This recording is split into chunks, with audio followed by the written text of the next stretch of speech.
Hey again, you guys. For those of you who are with me, you may have seen that I just posted another video and so on in response to a couple of questions that I got from some of you out there. I'm trying to be, well, to the best of my abilities under the circumstances, proactive and responsive to whatever your questions or needs are, if I can. I mean, I'm not a know-it-all. Some people have called me that, but I'm not. I don't presume to know everything. I'm constantly learning, constantly. But my brain has been baked out here for 3 straight weeks, going on 4. So it's hard to think at times, you know, when the sun is beating down. I got some shade right here, right now, so. I'm not going to make this too long. We're going to go ahead and get right into the energy. Before we do that for today, let's recap. We had the gods Tyr and Odin, as well as the goddess of the moon for the Norse. Well, actually, the Norse believe that the goddess of the moon is masculine, the man in the moon. We get a lot of our days of the week and everything else from the Norse, whether you know it or not. A lot of our words come from them. So. But we did get Tyr twice. I think it was Monday and also Thursday. He showed up as the overall energy for those 2 days. And he is the god of, great sky god. He commands the 3rd Aeon of runes. He's the god of justice and righteousness and fairness and so on, as well as of war. They're all warriors, so that's just a given. All right, but we also got Odin, who showed up for us for Friday. So I mean, that's some pretty powerful, potent energy we got going on this week. For the pull that I did for the entire week yesterday, it was all positive energy. I only got 1 semi-negative rune out of the 8 that I pulled. So, 3 times they were gods. Out of 8 runes, we got 3 that were gods out of, the 48 runes I have. I didn't do the math, but, that's pretty not ordinary, extraordinary. So that's a good sign. But let's talk about it. For Sunday, overall energy was Othala, which again deals with property of all types: home, house, dwellings, heritage, ancestral property, inherited property, your spiritual heritage. It also talks about your land of birth. If you weren't born here, you may have been born in another country, for example. Where your roots actually emanate from. Aid in spiritual and physical journeys. Safety. Increase in abundance. So abundance is an important aspect of Othala. Okay? And Tiwaz, basically, which is the pre-Monday pull that I did yesterday. So that's the overall energy for today. That's the god Tyr. And it, again, stands for all the attributes of a god who is about justice, righteousness, and fairness, as well as being a warrior god. So it talks about sacrifice and self-sacrifice, and your being a warrior, duty, honor, leadership, authority, justice, using rationality, having victory, success, and success in legal matters. So again, the legal matters thing keeps coming up. So it's important for somebody else out there other than just me. And we also had the overall weekly energy is Perthro. Now Perthro deals with games, gaming, dice, chance, feminine, divine feminine in particular. So it deals with intuition, things that are secret matters, things of that nature, and female fertility, joy, fellowship, and evolutionary changes. Extremely positive energy. Now, with that being said, let's go ahead and let's pull some energy out for today. See what's going on. All right. So, with that being said, we call upon Odin.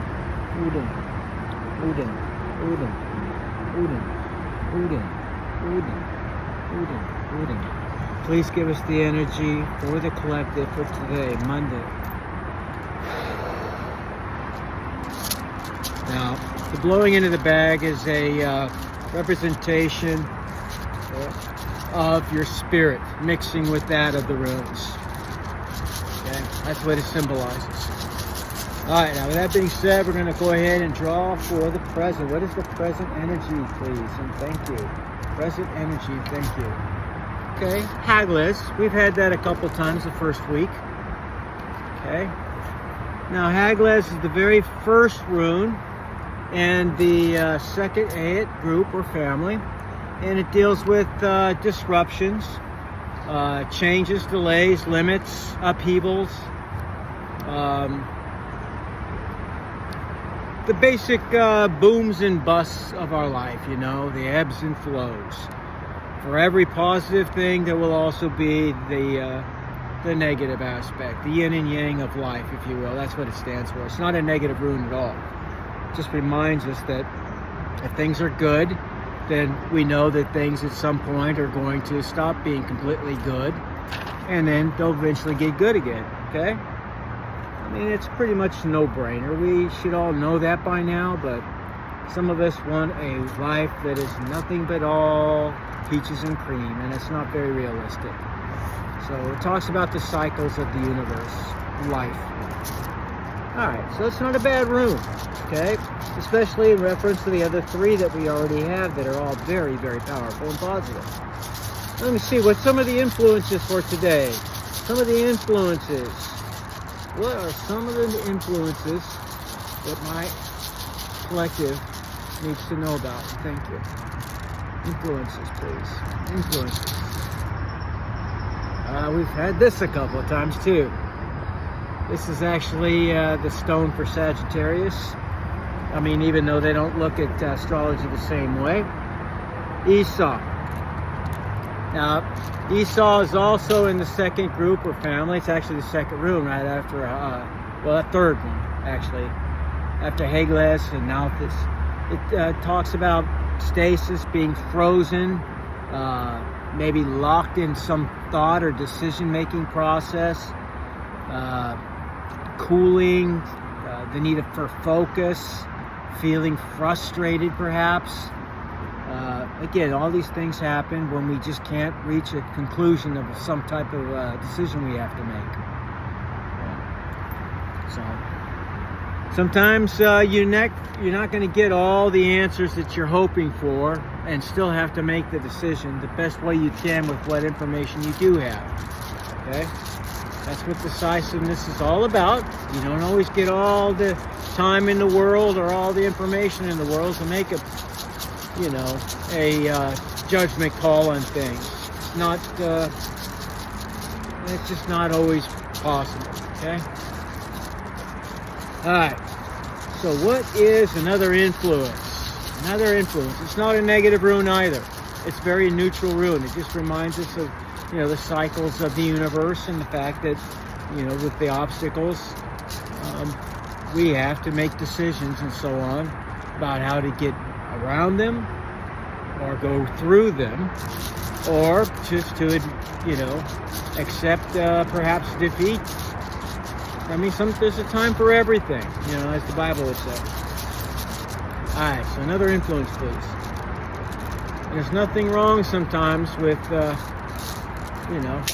not always winning. Oh, that's a good one. Ingwas. Now, this is the God Freyr. So we have yet another god showing up. Okay. Now, Freyr is the brother to Freya, who is the goddess that married Odin and basically oversees the very first family or group of 8 runes, if you will. Now, as you might imagine, this has to do with male masculinity and everything else. That's primarily what this particular god was known for. The statue of him and everything else that I've already talked about shows him with a being very well endowed and so on. And you know, people always associate that aspect alone with masculinity, which is ridiculous, but you know, that's basically what this stands for: masculinity, sexuality, fertility, and ancestry as well. So again, about ancestry. Now there's other things it talks about as well, but primarily we're getting the keywords here. So again, another very positive room, and also another god shows up. So we got a lot you know, going for us this week. So just keep that in mind as you're going through these times of you know, where you're in your valley season, so on, trying to figure out how to get back up on that hill. You can do it. You have all the support that you can imagine right there. Just have to make your move. Alright, now we're looking for final rune, and that's about the future. What is the future? From now till midnight tonight, please, and thank you. Future energy, please, and thank you. Future energy, thank you. Oh, Othala again. Well, that's the overall Sunday energy. That's freaking excellent. So again, talking about abundance in particular. Your spiritual and physical heritage, you know, in terms of inheritance being passed down to you, a home being passed down, a dwelling of some type, or some type of ancestral property. Or again, it could be also spiritually, you know, a spiritual gift of some kind is being passed down from your ancestors. So very excellent energy all the way around. Like I said, even I saw and Hegel they're not negative. They're just reminding us of the obvious, that we all have, you know, cycles that we have to go through in our lifetime. So if you're going through one of those downturns, just be you know, assured that when you're there, there's only one way to go, and that's back up again, right? Alright, now with that being said, let's find out what kind of hidden truths might be necessary for you to know. Okay? I'm going to pull out a hidden truth. I'll see if I can find some of the other oracle cards. Hopefully I put them in my car. Maybe not. We'll see. If I did, then I'll bring them tomorrow. Okay? Alright, hidden truths. What kind of hidden truths for my collective? These things are so damn stiff.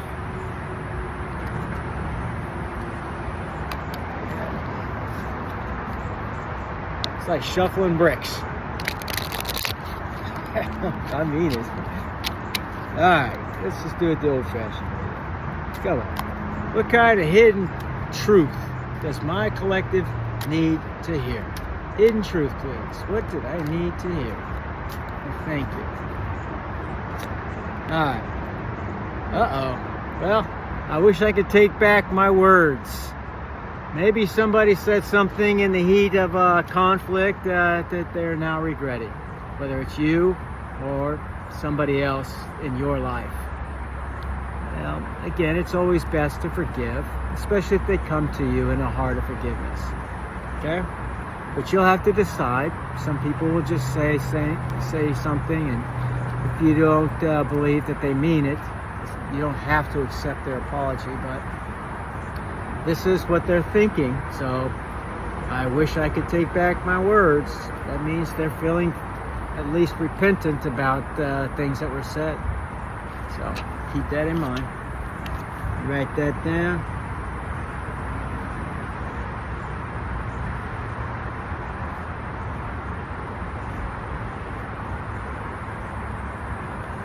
Okay. True. Now let's find out what we need to know about love. Amore.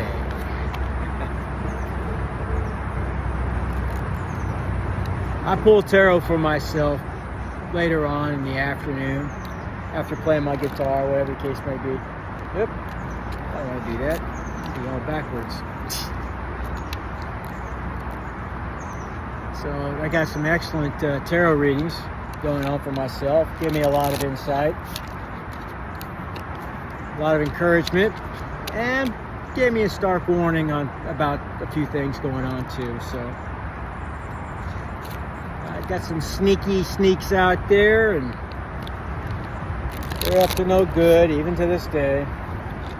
Just never relent, and they never get anywhere. So I don't know why. It's insanity, really. That's the definition of it, right? Doing the same thing over and over and expecting a different outcome. Alright, so love. Let's see. What have we here? Soulmates. Says a soul connection, partnership, agreement, soul contract. Soulmates. Well, you don't get a whole lot of those. Now, soulmates aren't always just about love, okay? Sometimes it can be a sibling, a parent, a best friend. It doesn't always have to speak about amore, if you will. But it is telling us that you have one in your energy somewhere. So you want to hold on to them, you know? You do have various soulmates throughout your lifetime. That is true. But they are, you know, the gold that you want to cling to, you want to hold on to. Because there's a lot of impersonators and a lot of not so good people out there who just want to use, manipulate, or even see you brought to ruin for no reason. So if you got this kind of energy in your field, and apparently you do, then count your blessings. It's a good thing. All right? And that's where we're going to leave off. I like that energy. Soulmates. It's all the better, too, if that soulmate does happen to be your love interest. That doesn't happen for everybody, that's for sure. So if your person of choice is indeed your soulmate, then count yourself very lucky, very fortunate. Again, a lot of people, they don't get to experience that in their life. They go through a lot of lessons. It's a little different, soulmates versus twin flames. If you're in a twin flame relationship, it's really all about learning lessons. You're teaching each other lessons. Lessons that need to be learned for your soul's evolution. For a soulmate, on the other hand, it's basically somebody there to support and to help, you know, to love you, to give you the things that you need in this life, and make you feel more complete, and, you know, make your joy more complete in this life. So, well, that's pretty awesome. So with that being said, I hope you guys have a great rest of the day. We'll see you again tomorrow for, you know, more on what's Odin got to say in terms of the energy. Okay? So you guys take care, and I'll see y'all tomorrow. Okay? Peace.